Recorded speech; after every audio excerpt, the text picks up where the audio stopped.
inclusive el porqué de la maldad, por qué hay guerras, por qué hay pestes, por qué hay desastres naturales, por qué hay tanta maldad en el mundo. También la Biblia nos muestra por qué, ¿verdad? Porque el hombre se ha apartado de Dios, porque el hombre se sigue alejando de Dios, porque el hombre me refiero, cuando dice la Biblia hombre se refiere a hombre y mujer, el ser humano, ¿verdad? A veces prefiere, dice la palabra de Dios en el Evangelio de San Juan, en el capítulo 3, dice la palabra de Dios que la luz vino al mundo, pero las personas amaron más las tinieblas, porque sus obras eran malas. Y así estábamos tú y yo cuando estábamos en Cristo.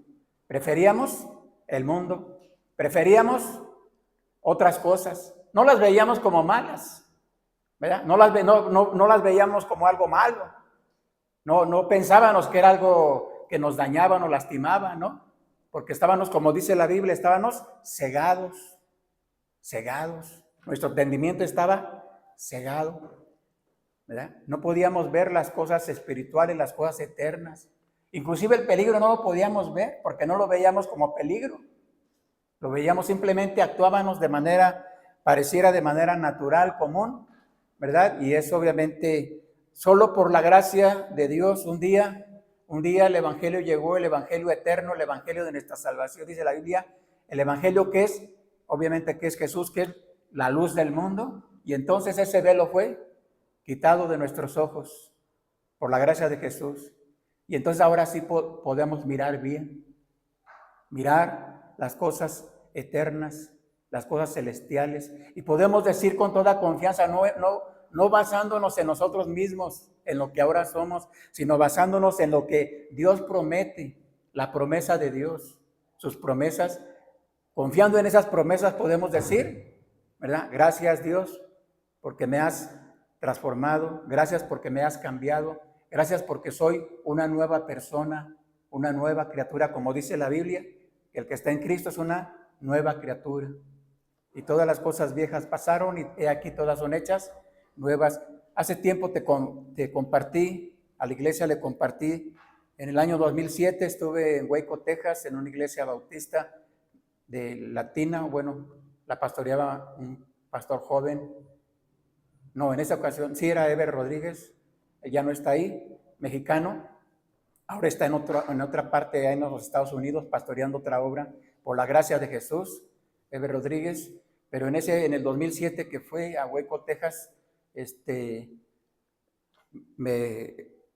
una semana, bueno, estuve más semanas ahí, más tiempo, pero estuve en unas conferencias misioneras. Qué bendición fue estar toda esa semana, porque fue toda una semana de enseñanzas, de testimonios, de predicaciones, de alabanzas, de estar conociendo hermanos, familias, personas que estaban trabajando en el ministerios diferentes, trabajando en otras zonas, no solo de México, sino de otros países, porque era una reunión misionera internacional, ¿verdad? Hicieron un muy bonito evento donde ahí en parte del templo, que es una propiedad grande, pusieron así de los misioneros como un estante, no sé cómo se le puede llamar, de un misionero, por ejemplo, de un misionero un ejemplo, ¿no? En Ecuador o en otro país, y pusieron así fotos, cosas del Ecuador que son comunes o que son tradicionales, ¿verdad? Y entonces pues pusieron a personas ahí que se documentaron antes sobre la costumbre, la cultura y todo de ese país, y uno podía pasar y ahí nos explicaban, ¿verdad? La cultura, el idioma y todo, y fue muy bonito estar. A lo que voy, hermano, escuché muchos testimonios, pero un testimonio que me impactó ese día, que me sacudió ese día, fue de un hermano chaparrito mexicano, y lo tengo aquí, lo tengo perfectamente su imagen de él cuando pasó a dar testimonio de lo que Dios hizo en su vida. Y este hermano con un profundo dolor en su corazón, porque se percibía el dolor en su corazón, llorando, nos compartía cómo él, cuando estaba sin Cristo, golpeaba a su mujer, golpeaba a sus hijos, tomaba alcohol y otro tipo de cosas. Y dice, yo no quería a mi familia. Yo decía que trabajaba por mi familia y yo los golpeaba. Hasta que en una ocasión uno de sus hijos pues, se incendió su casa por accidente, no recuerdo, pero se encendió, y uno de sus hijos no murió, pero quedó muy dañado de las quemaduras que sufrió, ¿no? Y cuando este hombre Dios lo encontró a él, a este hermano, y dio testimonio, dice, pero un día Dios cambió mi corazón. Y ahí estaba su esposa, y los pasó, y sus hijos. Y dijo, y ahora Dios ha cambiado mi corazón, porque ahora yo amo a mi esposa, amo a mis hijos, y ahora entiendo, ¿no? Entiendo que Dios sí transforma la vida de las personas, ¿no? Y fue una gran bendición. Y seguramente, hermano, hay muchos testimonios en el mundo de personas, hombres, mujeres, jóvenes, adultos, que en diferentes circunstancias, de diferentes formas, el Señor por su gracia los rescató, por su gracia, ¿verdad? Algunos llegaron a ser criminales, delincuentes, personas de mal, hombres o mujeres, y por la gracia del Señor un día el Evangelio llegó a sus vidas y hubo esa transformación que la Biblia dice, ¿verdad? El nuevo nacimiento, ¿no? La regeneración, la obra del Espíritu Santo a través del Evangelio en el corazón de una persona. Y entonces se produce la vida eterna, ¿verdad? El acto de Dios, no de nosotros, porque es el acto de Dios. Cuando una persona muestra un verdadero arrepentimiento hacia Dios, ¿no? Y confesión a Dios. Y reconocimiento de Jesús como su Salvador personal. Y bueno, quise compartirte un poquito esto, hermano, porque la hermana... le pregunté por su mamá hace rato al entrar y ella me comentó que su mamá partió con el Señor. Y ahorita que la hermana comentó de que su mamá le dijo, le pidió que siguiera congregándose, me acordé de mi papá. Mi papá nos lo dijo muchas veces, a mí y a mis hermanos, no se alejen de Dios, no se alejen de Dios. No se alejen de Dios. Siempre nos lo dijo. Siempre nos lo dijo. Y cuando mi papá cayó en el hospital y por su gravedad de su salud, y ya no pudo hablar porque estuvo entubado 8 días, exactamente 8 días entubado, y después partió con el Señor, estoy seguro que si él hubiera tenido oportunidad, ¿verdad? Esos 8 días nos hubiera dicho lo mismo a nosotros. Nos hubiera dicho, no te alejes del Señor, no te alejes de Dios, ¿no? Y eso es algo que estará en mi corazón, espero que esté en mi corazón el tiempo que sea necesario, y espero que el Señor me ayude a mí, también a mis hermanos, ¿verdad? Aunque son decisiones personales, a que nos ayude a permanecer firmes en la verdad hasta el último momento de nuestras vidas, ¿no? Que no claudiquemos, que no volvamos atrás, ¿no?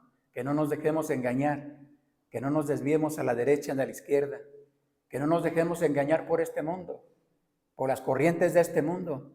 Hermano, esto que está pasando en el mundo no es nuevo, en muchos sentidos no es nuevo.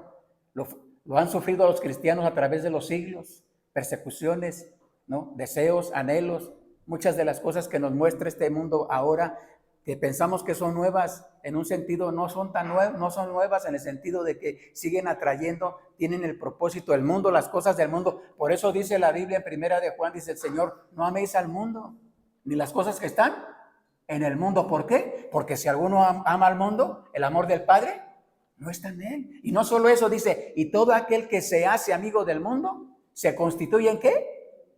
Si yo soy amigo del mundo, cualquier cristiano, cualquier hijo de Dios, soy amigo del mundo de manera, como dice la Biblia, tan claro y tan sencillo, ¿verdad?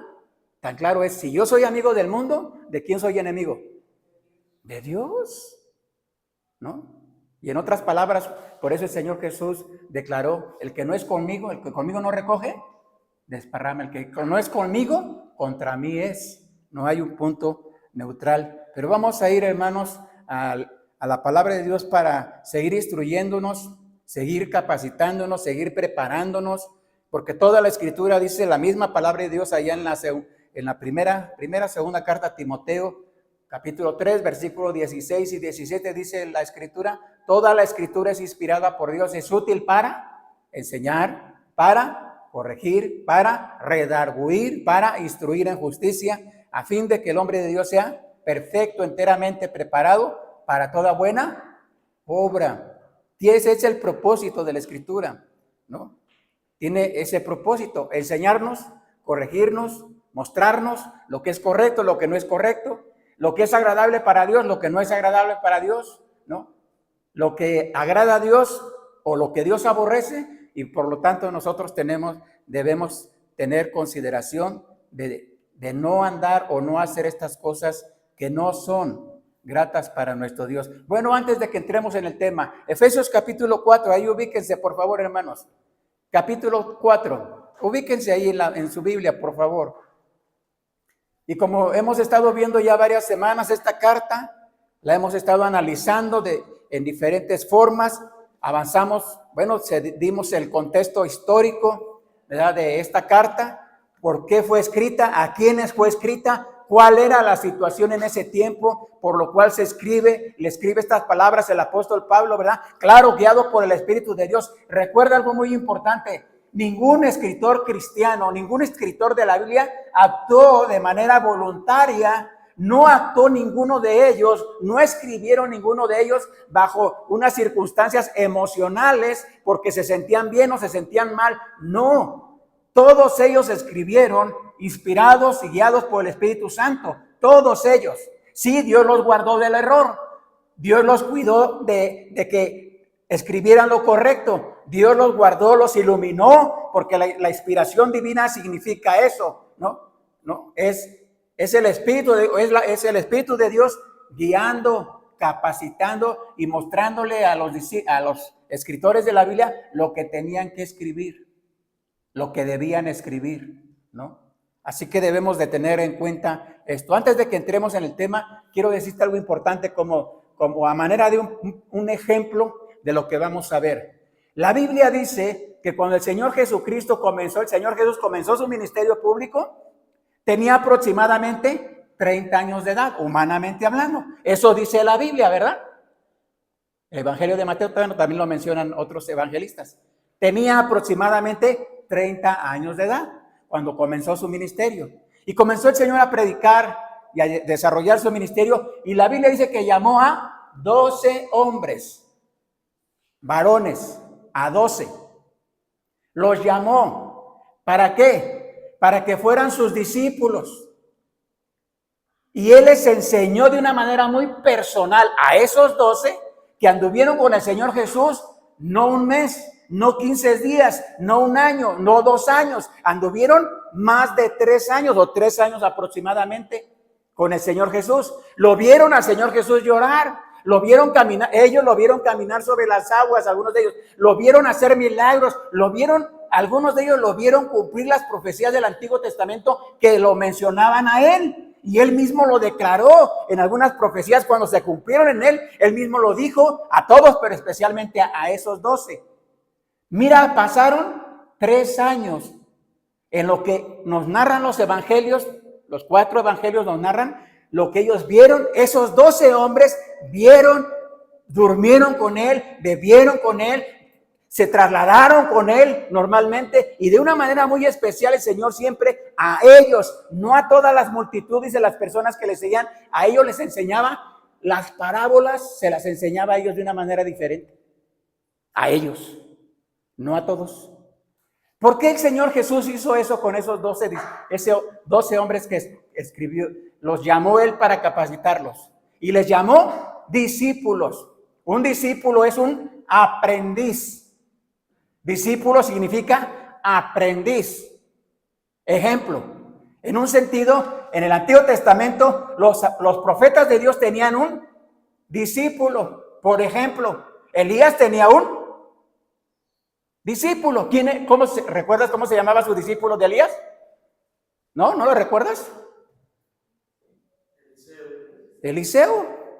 Era su aprendiz, ¿no? Moisés tenía en un sentido un discípulo, o varios, pero especialmente uno, lo que lo podríamos identificar como su discípulo, ¿no? ¿Sí lo recuerdas, Moisés? Sí, el sucesor de Moisés, Josué.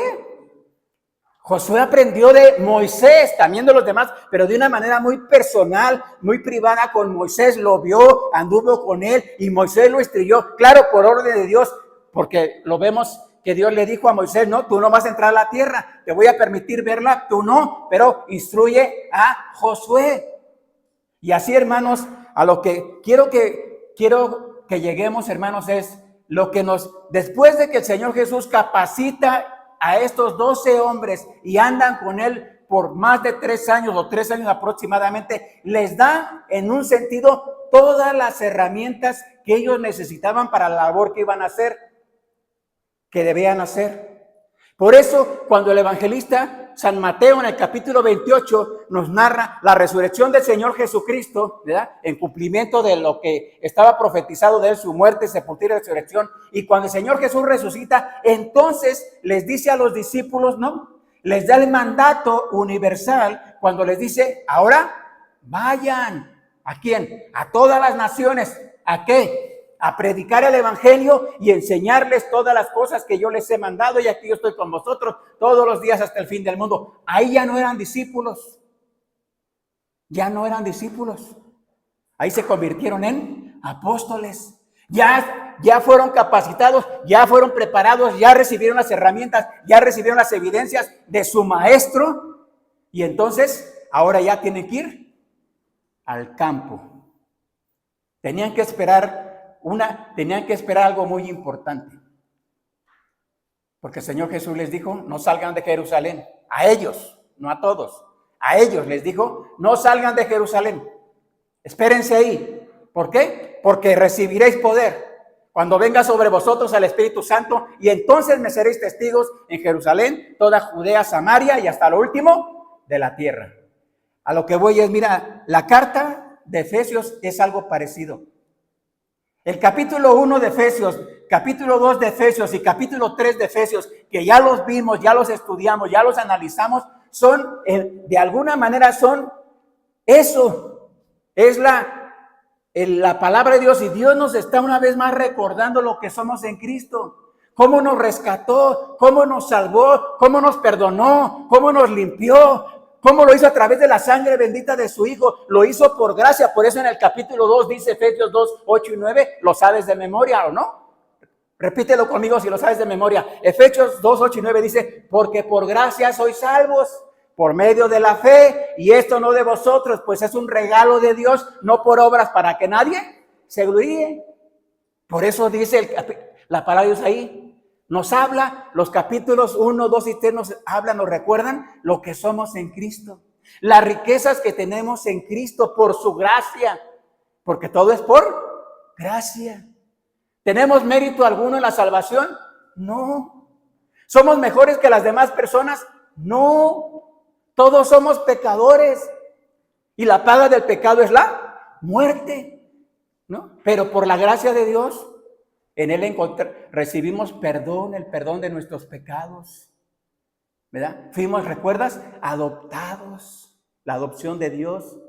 Y la adopción que nos muestra la Biblia, nos hace a través de Jesús ser sus hijos, pero como si fuéramos hijos, ¿qué? Legítimos, con todos los privilegios que un hijo legítimo merece de parte de los padres. ¿Sí recuerdas? Estuvimos viendo esto. Y ahora, hermanos, cuando entramos al capítulo 4 de la carta de Efesios, entramos ya no para ver lo que somos en Cristo, ni lo que Cristo nos hizo por su gracia, ni lo que Cristo nos dio y las riquezas en Cristo que tenemos. No. Ahora, a partir del capítulo 4, la palabra de Dios nos muestra aquí, ahora, por lo que somos en Cristo y lo que debemos hacer en Cristo. Mira, voy a poner un ejemplo. Cuando dice la palabra de Dios, segundo de los Corintios 5:17, de modo que si alguno ha creído en Cristo, ¿es una nueva criatura. Las cosas viejas pasaron, he aquí todas son hechas nuevas. ¿De qué está hablando esa porción bíblica? O el apóstol Pablo cuando se refiere a lo que está declarando en ese pasaje bíblico especialmente. Está hablando de que cuando una persona escucha el evangelio de Cristo, el evangelio de la salvación y pone su fe en Jesús como el Hijo de Dios, se cumple entonces lo que dice la palabra de Dios. Todo aquel que invocar el nombre del Señor será salvo. Y en ese momento se produce la salvación de acuerdo a la palabra de Dios. Y Dios envía el Espíritu Santo a esa persona para salvarle. Dice Efesios capítulo 1, dice que habiendo oído el evangelio de nuestra salvación y habiendo creído en él, fuiste sellados con el Espíritu Santo de la promesa. Ya nos enseñaron qué son las arras, qué significan las arras, ¿verdad? Que menciona ahí. Fuimos sellados, también inclusive el sello, ¿qué significa cuando usa esta figura el apóstol, verdad? ¿Qué significa? Fuiste sellados con el Espíritu Santo de la promesa para el día de la redención. Cuando una persona recibe a Cristo como Salvador, ¿no? Como lo enseña la Biblia, por eso le llama Tito, la carta de Tito le llama la regeneración, nueva creación. ¿Recuerdas? Bueno, la Biblia dice en el capítulo 3, había un hombre religioso llamado Nicodemo, que fue a Jesús. Algunos creen que fue de noche. Bueno, no, algunos creen, más bien el relato sí dice que fue de noche. Nicodemo, a buscar a Jesús para preguntarle, ¿qué debo hacer para tener la vida eterna? Era un principal en la sinagoga judía, era un maestro y no sabía dónde pasar la eternidad, no sabía sobre la vida eterna. Y el Señor Jesús le dice, es necesario nacer de nuevo. Y entonces su mente no pudo acomodar eso en su mente, ni en su religiosidad, no lo pudo acomodar. Y le dijo, Señor, ¿cómo puede un hombre siendo viejo, acaso puede volver a entrar en el vientre de su madre y nacer? Y el Señor le dice, no, lo que es nacido de la carne, carne es. Es necesario nacer del Espíritu, ¿no? Y le da la enseñanza y se cree que Nicodemo, a partir de ese momento, rindió su vida a Cristo. ¿Por qué? Porque más adelante el relato bíblico nos dice que Nicodemo, ya sin avergonzarse de Jesús, sin avergonzarse de buscar a Jesús y de reconocerlo como el Salvador o el Cristo o el Mesías, dio testimonio de él, de Jesús. Lo hizo después sin tener temor, sin temor de que lo fueran a expulsar de la sinagoga judía, porque esa era la amenaza. Todo aquel que confiese a Jesús como el Cristo va a ser expulsado de la sinagoga, ¿no? Judía, según el relato bíblico. Muy bien, entonces vamos a Efesios capítulo 4, por favor. Y entramos en este capítulo y entonces dice el apóstol, voy a leer 3 versículos que fueron con los que concluimos la clase pasada, bueno, la predicación pasada que nos compartió el hermano Alfredo. Hasta ahí leímos. Los tres primeros versículos dice el apóstol, yo pues preso en el Señor, os ruego que andéis. Esa palabra es muy importante, que andéis como es digno de la vocación con que fuisteis llamados. Y parte de esto sí nos explicó el hermano en la predicación pasada, con toda humildad y mansedumbre, soportándonos con paciencia los unos a los otros, solícitos en guardar la unidad del Espíritu en el vínculo de la paz. Hasta ahí nos quedamos en la predicación pasada. Pero se complementa, lo voy a complementar porque sigue hablando de lo mismo o de algo importante aquí la palabra de Dios. Y antes de seguir leyendo, quiero decirte en parte a lo que se refiere el apóstol Pablo es la iglesia, porque está hablando de la iglesia, del cuerpo de Cristo, de la familia de Dios. ¿Sí lo recuerdas? Ese es el contexto. Está hablando a cristianos, a iglesias, hermanos, hermanas que ya forman la iglesia del Señor Jesucristo. Y por tanto, que han confiado en la doctrina que el mismo Señor Jesús les ha enseñado, que dio a los apóstoles y los apóstoles lo enseñaban en las iglesias que se iban estableciendo Jerusalén, Judea, Samaria y en este caso Éfeso, o como en otro caso Filadelfia, Tesalónica, o como en otros casos Berea, viene a mi mente las iglesias en Berea, ¿verdad? Que se establecieron, las personas confiaban en el evangelio de Cristo, rendían su vida a Cristo y después se les enseñaba la doctrina bíblica.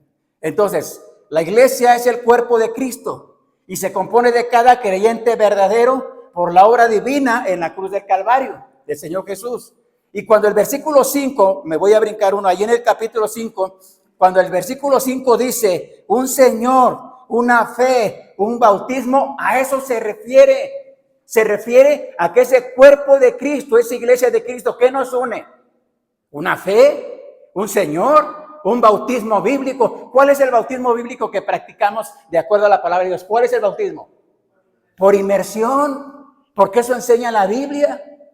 Inmersión, para que tenga el significado bíblico, porque el significado bíblico del bautismo es muerte, sepultura y resurrección a una vida nueva. Ahora, ¿el bautismo bíblico es para salvación? ¿Sí? ¿Sí es para salvación?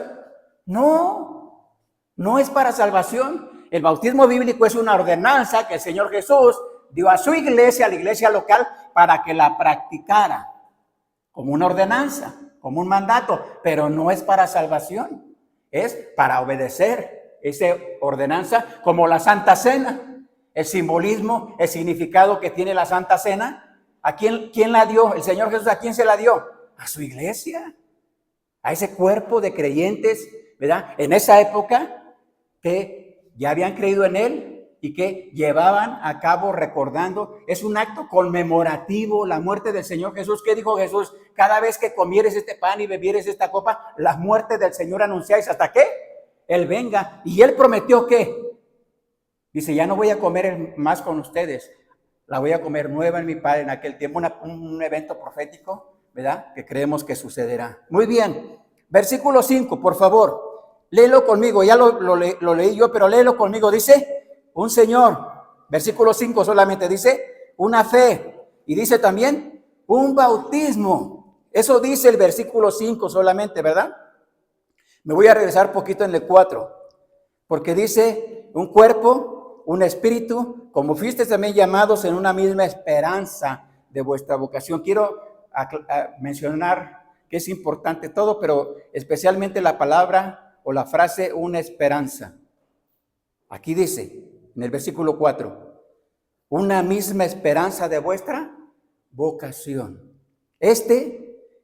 Se refiere, es el juramento y la promesa eterna de herencia eterna que es dada, que Jesús dio a su iglesia, nos dio a nosotros. Por eso se le llama la esperanza bienaventurada.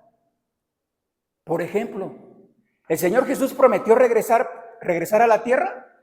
Sí, prometió. San Juan capítulo 14, y hay otras porciones bíblicas, ¿verdad?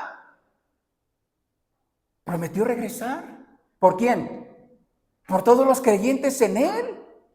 Los que estén, obviamente que estén vivos en este mundo, ¿verdad? Si fuera el caso que en el tiempo que Él decidiera regresar, pero Él prometió regresar. Así como Él prometió que toda persona que le reconozcamos a Él, a su Padre, al Padre Celestial como el único Dios verdadero y a Él como el único camino al cielo, toda persona que crea en Él, ¿no?, como el camino al cielo, estaremos con Él por la eternidad. Él lo prometió.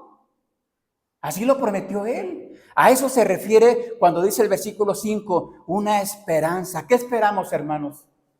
Que Él cumpla, que el Señor Jesús cumpla su palabra, ¿no? Que cumpla sus promesas, porque Él así lo prometió, ¿no? Así lo prometió. Y seguramente Él lo va a cumplir. ¿Sabes por qué? Porque Él no es hombre para que mienta, ni hijo de hombre para que se arrepienta, ¿no? Él dijo y lo hará. Habló y lo va a ejecutar. Así como muchas de las promesas que dio Él en el Antiguo Testamento se cumplieron. Así como muchas profecías estaban escritas acerca de Él cientos de años, siglos de años, es más, miles de años atrás, acerca de la vida de Jesús o el nacimiento del Señor Jesús, y se cumplió. Así seguramente se cumplirá todo lo que Él ha prometido. Dice, cuando se refiere a una esperanza, Es el juramento, no de nosotros, de Él. Y la promesa de Él, que es eterna y es dada a cada creyente. Por ejemplo, dice capítulo 1, versículo 14 y 15 de ahí mismo de Efesios. Si estás ahí, de ahí mismo de Efesios, pero el capítulo 1,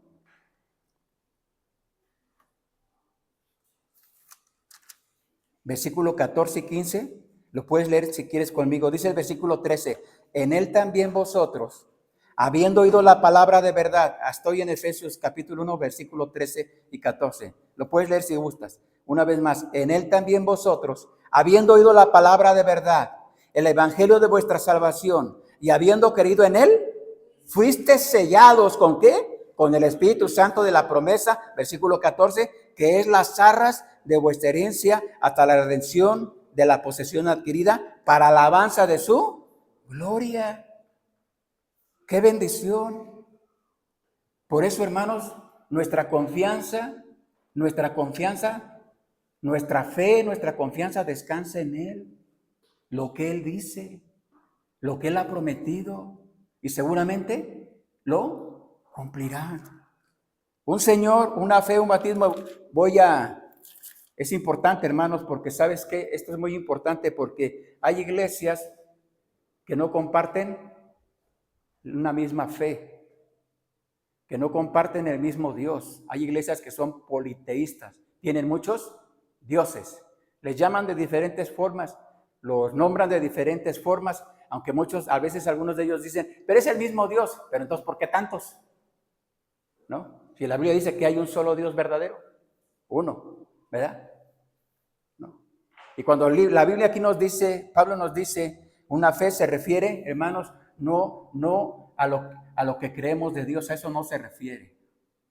Cuando menciona aquí el apóstol una fe, se refiere en la teología se le llama un paquete doctrinal, es decir, doctrina bíblica. A eso se refiere. Por ejemplo, sin perder Efesios, busca Judas. Judas está en la Biblia, no el que... Judas, que está antes de Apocalipsis, es Judas. Y mira lo que dice el versículo, lo voy a leer, ya lo tengo yo, pero lo puedes buscar. Dice Judas, versículo 3, amados, por la gran solicitud que tenía de escribir acerca de nuestra común salvación, me ha sido necesario escribir exhortando a que contendáis ardientemente por la fe. Aquí está. Esta, una vez que menciona aquí Judas, se refiere exactamente a lo mismo que dice Efesios, el apóstol en Efesios, a eso se refiere. Dice, a una fe, por la fe que ha sido una vez dada, ¿a quién? A los santos. Contender ardientemente, ¿por qué? Por la fe. Esas doctrina bíblica. Se le llama doctrina apostólica, no porque ellos la hayan creado, sino porque el Señor mismo se las enseñó a los apóstoles. ¿Cuándo? Durante esos 3 años que estuvieron con ellos.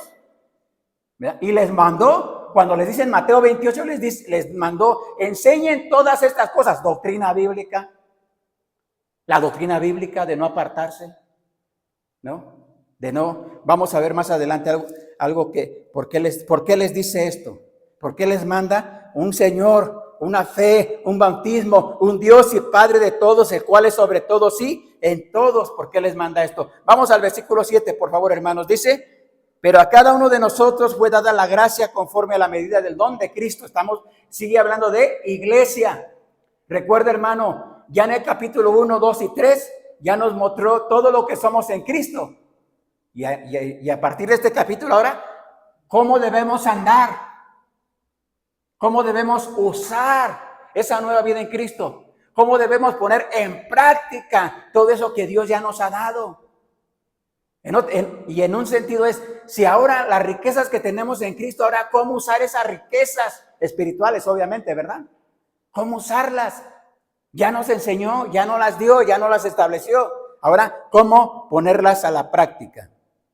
Pero a cada uno de nosotros, versículo 7, ayúdame a leer hasta el versículo 10, por favor. Leamos 7 al 10. Pero a cada uno de nosotros fue dada la gracia de Dios conforme a la medida del don de Cristo.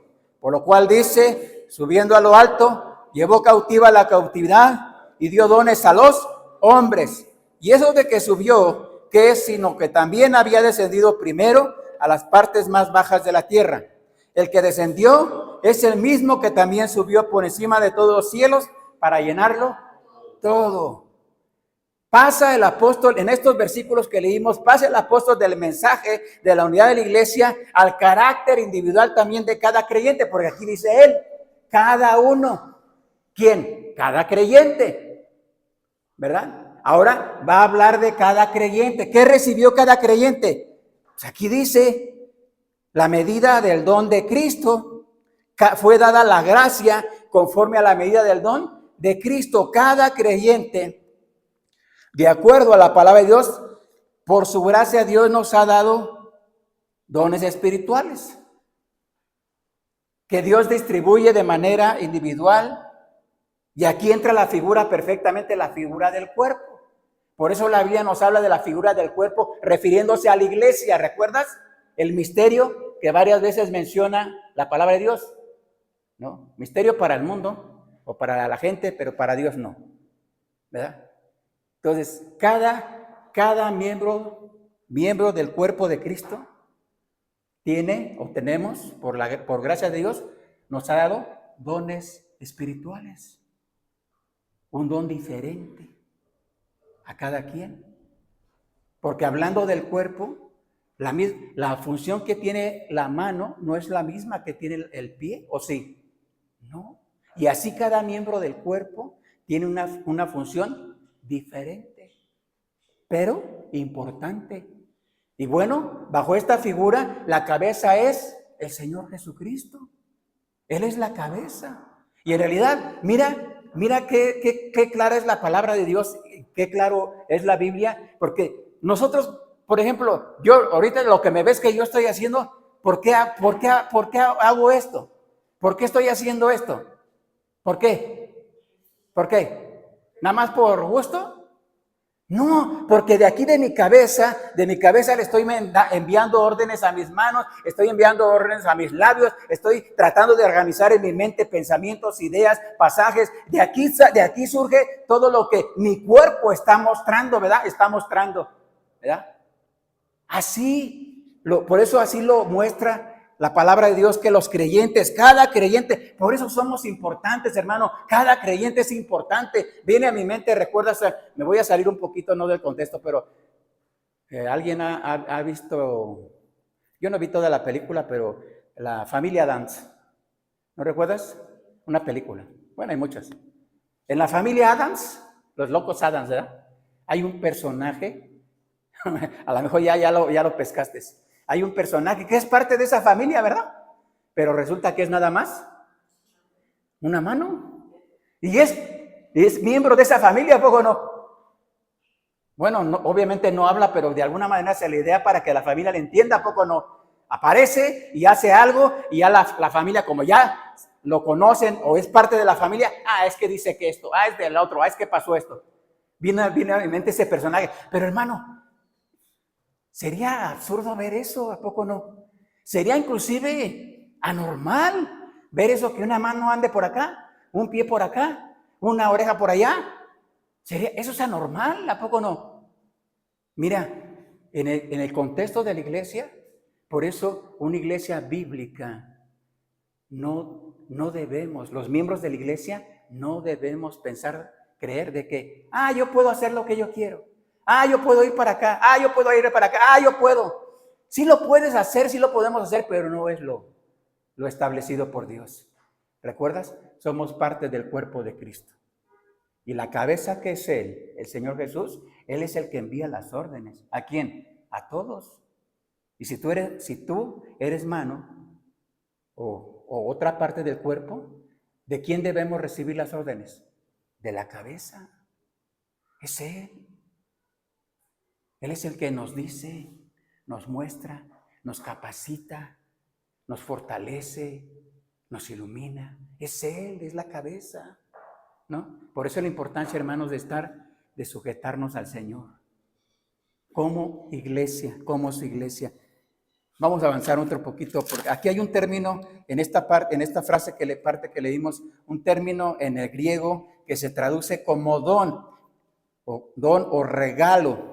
Pero no se enfoca en esta porción bíblica, no se enfoca en el Espíritu, no se refiere al Espíritu Santo, a eso no se refiere, porque recuerdas cuando en Gálatas capítulo 5, versículos 22 y 3, habla acerca de el Espíritu Santo, pero dice, más el fruto del Espíritu es amor, gozo, paz, paciencia. A eso no se refiere este término griego. Aquí en esta porción bíblica no se refiere a eso, se refiere a esto. Según 1 Corintios capítulo 12 y también Romanos capítulo 12, ahí nos da la Biblia una lista de dones espirituales que el Espíritu Santo dio ¿a quién? A los miembros de la iglesia o del cuerpo de Cristo, ¿verdad? Les dio ¿para qué? Para que cada uno hagamos la función o la labor que nos corresponde, para emplearnos correctamente o hacer nuestra labor en el cuerpo de manera correcta, coordinada. Como un ensamble perfecto, ¿verdad? Trabajé años en Tremec ensamblando transmisiones y equipos mecánicos. Y si un engrane no lo acomodábamos de manera correcta, la transmisión no funcionaba. Tronaba y se echaba a perder. Era cada engrane, cada sincronizador, cada seguro, cada valero y cada parte de una transmisión tenía que llevar la posición correcta para que hubiera un engranaje perfecto. Hermano, así es el cuerpo de Cristo. Tú y yo, por la gracia de Dios, si somos parte del cuerpo de Cristo, debemos engranar perfectamente. ¿Para qué? Para hacer la labor y la función que Dios espera de nosotros. Porque Dios no nos salva ni nos perdona para que después agarremos el rumbo que querramos. Para que hagamos, es que yo no puedo. No, para eso Dios no nos salva. Para eso no nos rescata. No nos obliga, pero nos da la oportunidad de ser parte de su cuerpo, del cuerpo de Cristo. ¿Qué bendición tuvo que haber sido? Tuvo que haber sido, qué bendición, ser de los 12 apóstoles de Jesucristo. En ese sentido, solamente ellos lo experimentaron. Solamente ellos.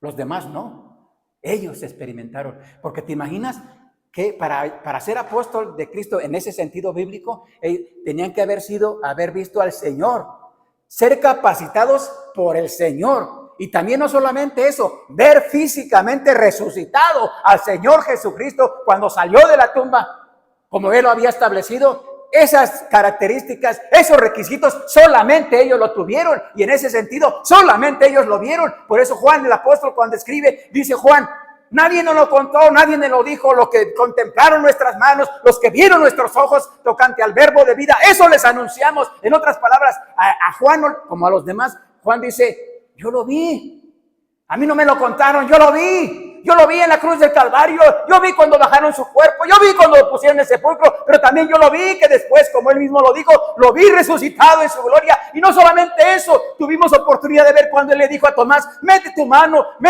mira mi costado, mira mis heridas, y no seas incrédulo sino creyente. En ese sentido, qué bendición de ellos, ¿a poco no? Hermano, tú y yo no hemos visto al Señor. ¿Has visto al Señor? ¿Cómo ellos lo vieron? No lo hemos visto. Pero ¿sabes qué dice la Biblia? Bienaventurados los que no vieron, pero creyeron. Yo no vi al Señor. Muchos en el mundo, cristianos, hombres, mujeres verdaderos, no hemos visto al Señor, no lo vimos resucitado. Pero ¿sabes? Pero creemos que Él resucitó, que Él ya no está en el sepulcro. El sepulcro está vacío. El ángel dijo, ¿por qué buscáis al que vive? Dijo el ángel, ¿verdad? Cuando llegaron al sepulcro y vieron que ya no estaba su cuerpo y pensaron que ese joven, no sabían que era un ángel, pensaban que ese joven lo había movido algo y le preguntaron y el ángel les dijo, sí les dijo, ¿por qué lo buscas? Él les dijo que iba a resucitar, vayan a donde él les dijo. Y entonces fueron. A ver, y qué bendición seguramente fue cuando vieron a su maestro. Yo no sé si Pedro o Juan o Jacobo o los demás, alguno otro de los discípulos. No lo sé, porque no nos lo dice el relato bíblico, si cayeron a sus pies para adorarlo y lo abrazaron después de verlo resucitado. No nos dice. Pero ¿sabes, hermano?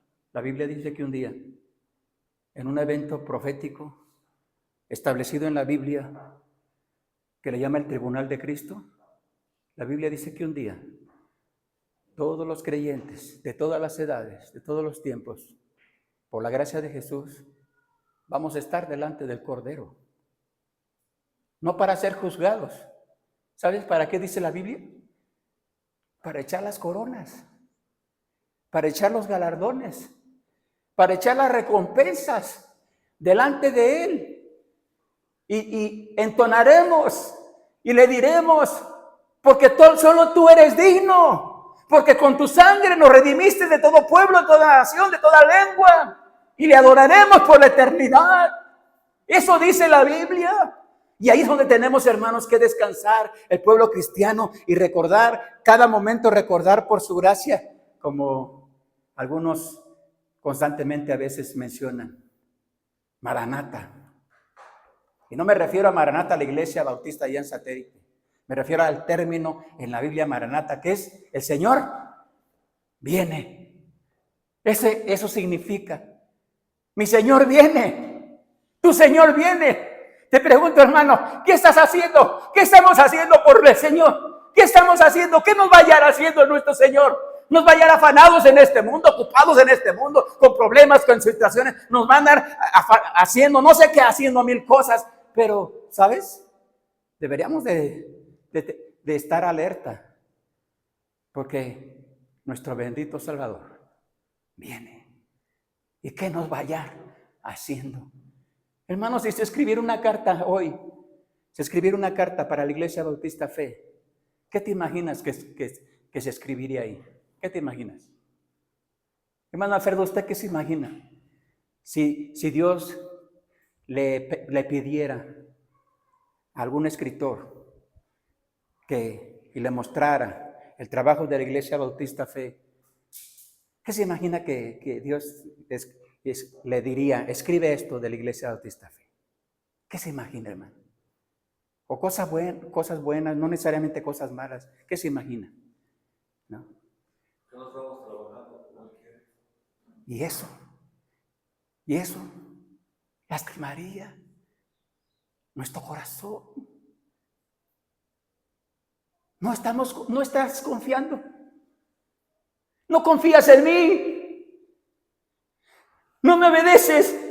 Te he dicho 1, 2, 3 mil veces. Y te lo he mostrado aquí. Te lo he mostrado una y otra vez. Y no confías en mí. Te afanas. Te afanas. Y yo creo que sería terrible. Para mí sería terrible que Dios escribiera una carta hoy de nosotros. Porque nos mostraría muchas cosas que no estamos haciendo. Y que como su cuerpo, el cuerpo de Cristo, no estamos obedeciendo a la cabeza. Y que como la película esta de la familia de los locos Adams, ¿verdad? Algún miembro de la iglesia andamos allá como la mano, ¿verdad? Como la mano que según la película, según esa mano es parte de la familia, ¿verdad? Porque hablan con él y viven en la misma casa, ¿no? Y hasta le entienden, porque a su manera lo entienden. Eso sería terrible. ¿Sabes, hermano? Eso daña tanto nuestras vidas. Yo creo que una cosa, voy a hablar como padre, como padre.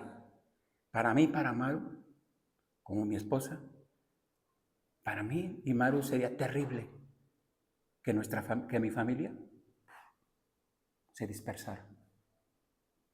De alguna manera estamos dispersos, sí, pero sería terrible en el sentido de que no nos habláramos, no nos buscáramos, no conviviéramos, no nos buscáramos. Sería terrible.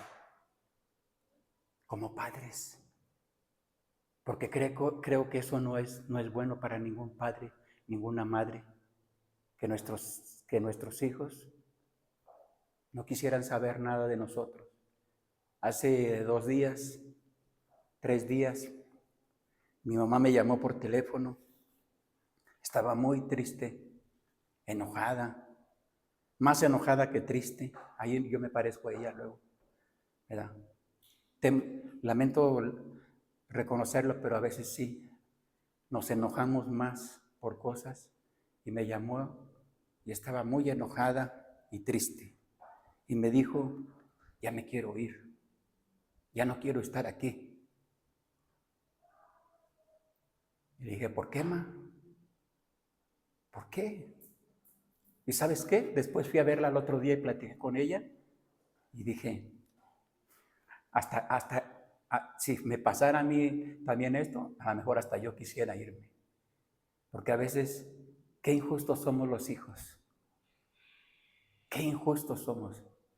Nosotros somos 9 hermanos y hermanas. 9, ¿no? Y a veces ella está sola. Teniendo 9 hijos. Porque resulta que todos estamos ocupados. Resulta que todos tenemos cosas que hacer. Así, pero resulta que cuando algunos, no todos, ¿verdad? Cuando a algunos les duele algo, entonces resulta que sí se acuerdan de mi mamá. Y ella lo dice. Dice, nomás me buscan cuando les conviene. Qué terrible es eso, ¿verdad? ¿Sabes? En un sentido, yo creo que nuestro Dios se entristece, se decepciona cuando su cuerpo, sus hijos, no confiamos en Él, no le obedecemos, no descansamos en Él. Y si fuera necesario sufrir por Cristo, pues suframos por Cristo. Porque todo el que quiera vivir piadosamente en Cristo Jesús va a padecer persecución, dice la Biblia. Y no deberíamos, hermanos, estar pensando en que el sufrimiento, o a veces, es que a veces como padres decimos, bueno, me acordé de la hermana Connie, yo lo he dicho también veces, no queremos que nuestros hijos sufran, que tengan limitaciones, que lo señalen, que se burlen de cómo andan o etcétera. No queremos eso. Y entonces, como no queremos eso, decimos, pues voy a trabajar como borrego. Bueno, voy a trabajar y trabajar para darle todo lo que necesitan mis hijos, ¿verdad? Pensando que de esa manera ellos no van a sufrir. Y no siempre es así, ¿verdad? Porque nos equivocamos buscando de la manera incorrecta y en la forma correcta y nos equivocamos. Versículo 11 al 13, por favor, hermanos. Ya voy a entrar al final. Leamos versículo 11, de ahí del capítulo 4, versículo 11 al 13, por favor. Leamos, dice, y él mismo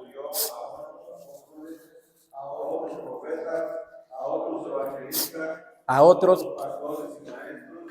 a fin de perfeccionar a los santos para la obra del ministerio, para la edificación, hasta que todos lleguemos a la unidad de la fe, de conocimiento del Hijo de Dios, a un varón perfecto, a la medida de la estatura de la plenitud. Solamente hasta ahí. En estos versículos, hermanos, el apóstol nos muestra la importancia de la unidad y la armonía que debe haber entre los creyentes, que solo es posible si se edifica la iglesia o los creyentes nos edificamos sobre la sana doctrina. Porque más adelante vamos a ver lo que les previene también, pero también la Biblia nos dice un poco de levadura echa a perder toda la masa. Y cuando no nos ponemos de acuerdo, cuando en la iglesia hay conflictos, hay divisiones, hay desacuerdos, cuando todo eso sucede en la iglesia y no logramos a través del Espíritu de Dios, a través de la Biblia, de la oración, no logramos la unidad y no nos edificamos y no permanecemos en la sana doctrina, entonces viene esto, vienen los problemas. Bueno, cuando el apóstol escribe esta carta, Pablo, después Dios le ordena a Juan, estando en la isla de Patmos, le ordena escribir una carta, 30 años después, aproximadamente, al apóstol Juan, y le dice Dios, escribe al ángel en Éfeso. Y le escribe y le dice y le empieza a decir lo que Dios desaprueba. Y una de las cosas que Dios desaprueba de esa iglesia, lo que había acontecido en ese periodo de tiempo, dice, tengo contra ti que has dejado tu primer amor. ¿A quién? A la iglesia de Éfeso. ¿Qué pasó? Pasó esto que menciona aquí el apóstol. Descuidaron, se confiaron y alguna otra cosa y dejaron de edificarse sobre la sana doctrina, permitieron que entrara falsa doctrina, permitieron que falsos maestros se introdujeran, empezaron tal vez a platicar sobre ideologías, filosofías, y empezaron a hablar sobre falacias. No debemos hablar, hermanos, sobre falacias, la iglesia. No debemos tratar temas que son temas que nos desvían de propósitos de Dios, temas que no nos edifican en nada. Bueno, iba a mencionar unos, pero luego no es tan sano, ¿verdad? No es bueno. Eso les pasa cuando las iglesias, el pueblo de Dios, los cristianos, damos lugar, hermano, a esos temas que no nos edifican en nada. Mejor reforcemos la doctrina bíblica, reforcemos la palabra de Dios, reforcemos la sana doctrina, hablemos de esa doctrina bíblica que aquí está y traerá como resultado una armonía entre los creyentes. Por eso dice la Biblia en el libro de los Hechos, dice la palabra de Dios, que todos los días en el templo y por las casas no cesaban de enseñar y de predicar a Jesucristo. Y una vez más dice, había armonía, había contentamiento. Y dice la Biblia, dice literalmente, no una vez, varias veces dice, todos llenos del Espíritu Santo. Dice todos, no dice nada más los apóstoles, todos.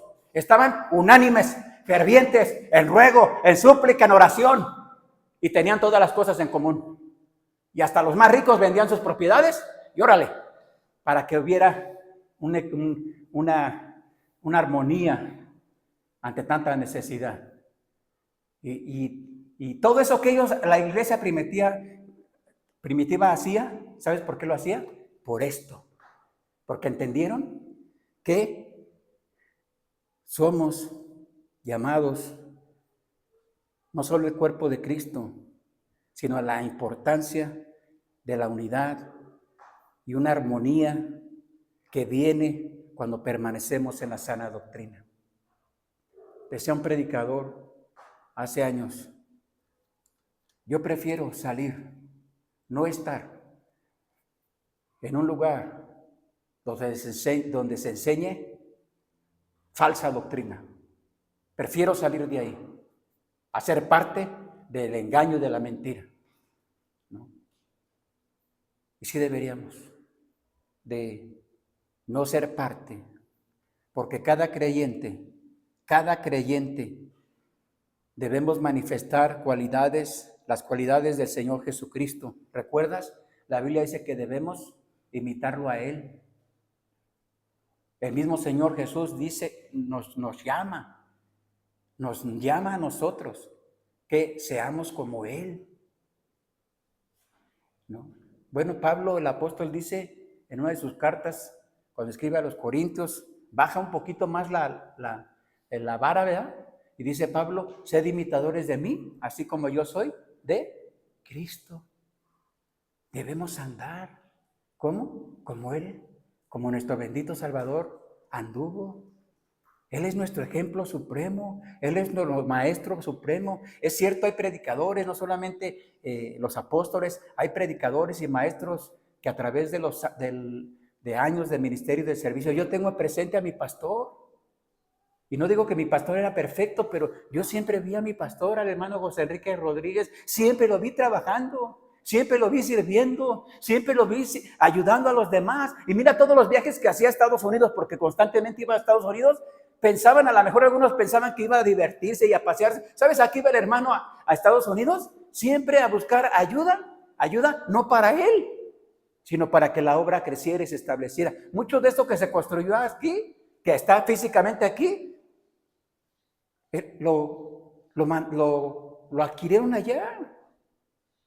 Claro, el templo no somos llamados a construir templos, pero de alguna manera el hermano siempre pensaba en los demás. Yo recuerdo al hermano, a veces, no nada más conmigo lo hizo, a muchas personas ayudó. y él no era rico. O sea, no tenía dinero o una profesión. Bueno, sí era maestro de inglés, trabajó en Harmon Hall, era un maestro de inglés, daba clases. Seguramente no ganaba poquito, pero no lo hacía de manera constante a veces. Pero siempre ayudaba. Y yo me atrevo a pensar que en mi caso, a mí varias veces me dijo Noé, varias veces, aquí te mandan una ofrenda de amor. Y yo estoy seguro que no me lo mandaban otros, que era él. Sobre todo cuando comencé a estudiar en el Instituto Bíblico. Y no era fácil, porque ¿qué es fácil? ¿No? Y hay que pagar camiones, inscripción y material, y con los hijos y la casa y todo, no era fácil. Y yo trataba de no quejarme, porque siempre traté, yo le decía, hermano, no vamos a quejarnos.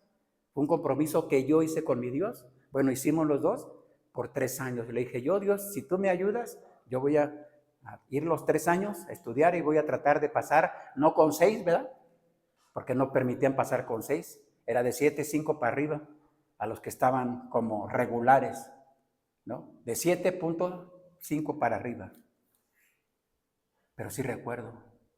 Es más, cuando mi pastor ya no venía a México tanto, nos mandaban ofrenda. Y no lo digo por el dinero, hermano, porque gracias a Dios por ello, sino por su corazón de Él. Porque el corazón de Él siempre fue ayudar. Y en otras palabras, Él me enseñó, bueno, recuerdo que ese pasaje de Él era uno de sus pasajes lemas, Filipenses 4:19. Mi Dios pues suplirá todo lo que os falte conforme a sus riquezas en gloria en Cristo Jesús. Ese era uno de sus pasajes favoritos. Y yo lo tomé años después como mi pasaje para descansar, confiando en Dios, que Él suplirá. ¿Qué? Todo lo que os falte. ¿Es cierto que hay que trabajar? Claro que sí, hay que trabajar. Claro que hay que ocuparnos, ¿verdad? Pero hay que hacerlo conforme a lo que Dios tiene para cada uno de nosotros. Hermanos, Dios quiere que cada creyente manifestemos esas cualidades o dones imitando al Señor Jesucristo, porque Él es la medida de la madurez y perfección espiritual. Eso dice la Biblia, mira, dice, hasta que todos lleguemos, versículo 13, capítulo 4, hasta que todos lleguemos a la unidad de la fe y del conocimiento del Hijo de Dios, a un varón, ¿qué?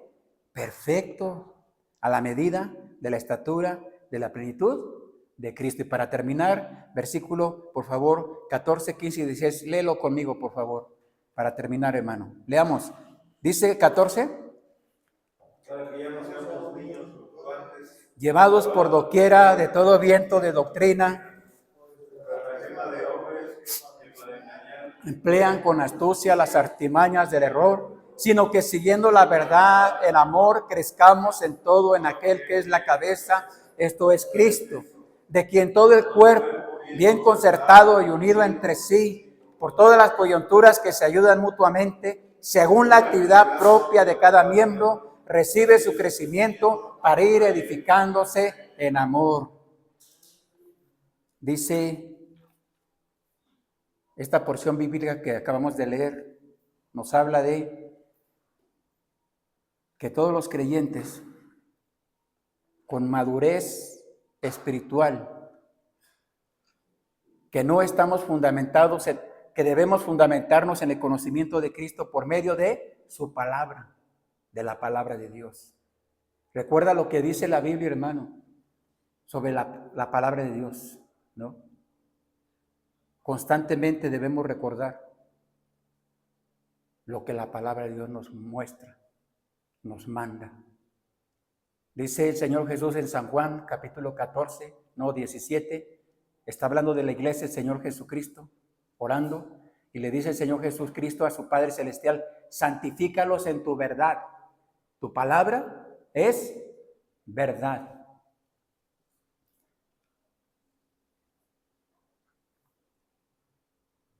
Cuando menciona aquí el versículo 14, para que ya no seamos niños fluctuantes, llevados por todo viento de doctrina, por estratagema de hombres que para engañar emplean con astucia las artimañas del error.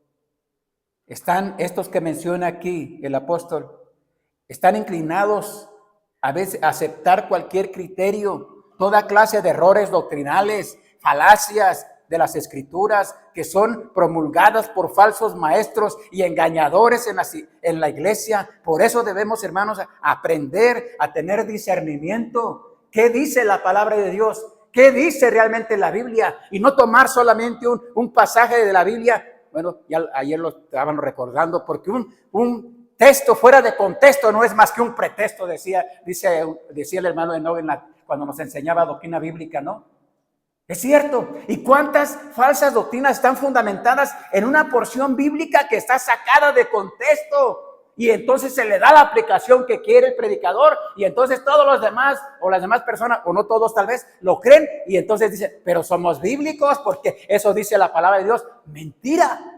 Estamos torciendo las escrituras. Recuerda lo que el Señor Jesús le dijo a aquellos religiosos, aquellos que sabían la ley, la conocían de memoria, no nada más la transcribían, sino la conocían, la podían citar textualmente, y varias veces el Señor les dijo, erráis, ignorando las escrituras, o sea, torciendo las escrituras, ¿no? Para darles la aplicación que ustedes quieren. Hasta Satanás lo hizo. Mira, Satanás lo hizo usando las escrituras para tentar al Señor Jesús, ¿no? Y tratando de darle la aplicación que él quería, ¿verdad? Para tratar de engañar. Porque el Señor Jesús estaba débil, humanamente hablando débil, porque no había comido 40 días, ¿verdad? Y cuando, hermanos, decía, debemos de tener cuidado, porque hay muchos niños fluctuantes que son llevados por todo viento de doctrina, de un lugar a otro, un lugar a otro. De un lugar a otro, un lugar a otro. Y un rato están en un lugar porque algo les gusta, y de repente ya no, y se van a otro lugar. Y así andan. Niños fluctuantes, dice el apóstol, para que ya no seamos niños fluctuantes, llevados por todo viento de doctrina, por estratagema de hombres que para engañar emplean con astucia las artimañas del error. El carismatismo sigue teniendo una influencia tremenda en muchas iglesias bíblicas, cristianas, que en realidad mucha de la gente, ¿sabes a qué va? A ver al predicador, porque es una persona carismática, tiene una sonrisa y una dentadura tan blanca, y se peina y su dedo, y es tan carismático que 2, 3 palabras que dice ya los durmió a todos. ¡Ah, qué poderoso es ese hermano! ¡Qué poderoso es esa predicación! ¡Qué poderoso! No, tenemos, desde que él llegó, la iglesia ha crecido, que ya ni cabemos. ¿Desde que él llegó? No, las iglesias bíblicas, de acuerdo a la palabra de Dios, crecen por la doctrina bíblica, ¿no? Por la enseñanza de la verdad, por mantenerse firmes en la verdad. Un crecimiento sano que Dios lo da como resultado de permanecer en la verdad, de ser fieles al Señor, porque Él a su tiempo, ¿verdad? Él a su tiempo dará el fruto. ¿Recuerdas? Pablo le escribe a los corintios y les dice a los hermanos de Corintios, yo sembré, Apolo regó. No que Apolo la haya regado, no, regó de regar la tierra, ¿verdad? Por lo que se había sembrado. Pero el crecimiento lo da Dios. Y el que siembra es una misma cosa, y el que riega también, aunque ambos van a recibir su recompensa según su labor, pero en realidad el crecimiento, el verdadero crecimiento lo da el Señor. Hermano, tú y yo, Iglesia Bautista Fe, tú y yo como iglesia vamos a crecer, vamos a madurar. ¿Sabes cuándo? Cuando confiemos en Dios, en todo, y le digamos, Señor, tú dices que debo hacer esto, lo voy a hacer. Tú dices que yo soy esta parte del cuerpo de Cristo. Lo voy a hacer, voy a trabajar, voy a servir, voy a poner en práctica ese don espiritual que tú me has dado, ese don espiritual de servicio, de fe. Hay muchos dones espirituales que el Señor da a cada quien. Lo voy a poner en práctica para que tu iglesia, tu cuerpo, el cuerpo de Cristo se fortalezca y podamos cumplir tu propósito. Y quiero terminar, hermano, porque el versículo 16, mira cómo termina. De quien todo el cuerpo, bien concertado y unido entre sí, por todas las coyunturas, que se ayudan, ¿qué? Mutuamente, según la actividad de cada miembro, recibe su crecimiento para ir edificándose en amor. Por último, hermano, el crecimiento bíblico y piadoso de la iglesia viene como resultado de que cada miembro del cuerpo que utiliza su don espiritual sometido al Espíritu Santo y en cooperación con otros creyentes.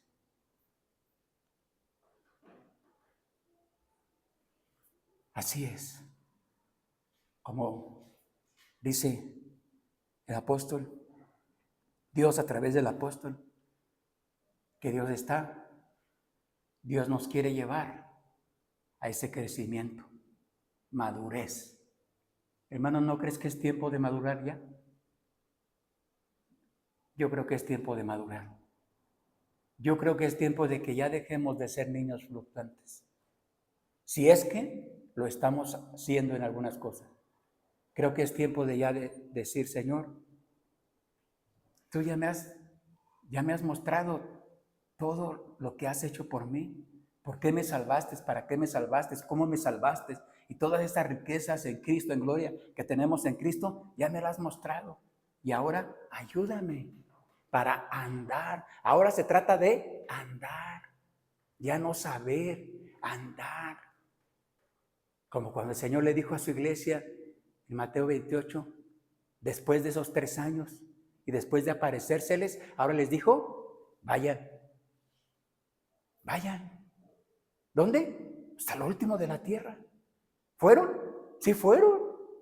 Saturaron Jerusalén cuando viene la promesa del Espíritu Santo en el capítulo 1 y en el capítulo 2 el Pentecostés y empieza la iglesia a extenderse ¿a dónde?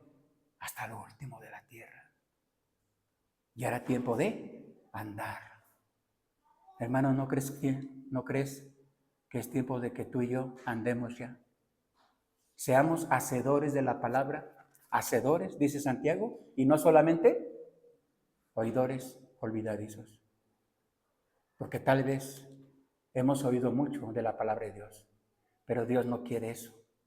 Dios quiere que seamos hacedores de la palabra, no oidores olvidadizos. Vamos a orar. Padre nuestro que está en el cielo, le damos gracias por permitirnos tener este tiempo de estudio de su bendita palabra. Le damos gracias porque creemos que su palabra es clara, es viva, es eficaz, pero también creemos que tenemos el auxilio por su gracia del Espíritu Santo para iluminar nuestra mente, asentar estas verdades doctrinales, y le pedimos en el nombre de Jesús que nos ayude. Ya no queremos ser una iglesia, Señor, donde cada quien hagamos lo que queremos hacer. No queremos ser una iglesia que como un cuerpo funcionemos de manera diferente, no. Ya no, Señor. Ayúdenos para ser una iglesia verdadera, una iglesia bíblica, una iglesia con sana doctrina, pero sobre todo una iglesia que como el cuerpo de Cristo nos ayudemos mutuamente, nos animemos mutuamente, nos enseñemos mutuamente en cada labor que debemos hacer cada miembro. Ayúdenos, Señor.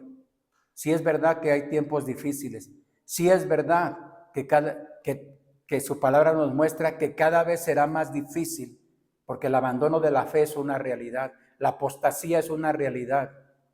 Por haber crecido la maldad en el mundo, el amor de muchos se enfriará. Esa es una realidad que creemos que hemos entrado hace años.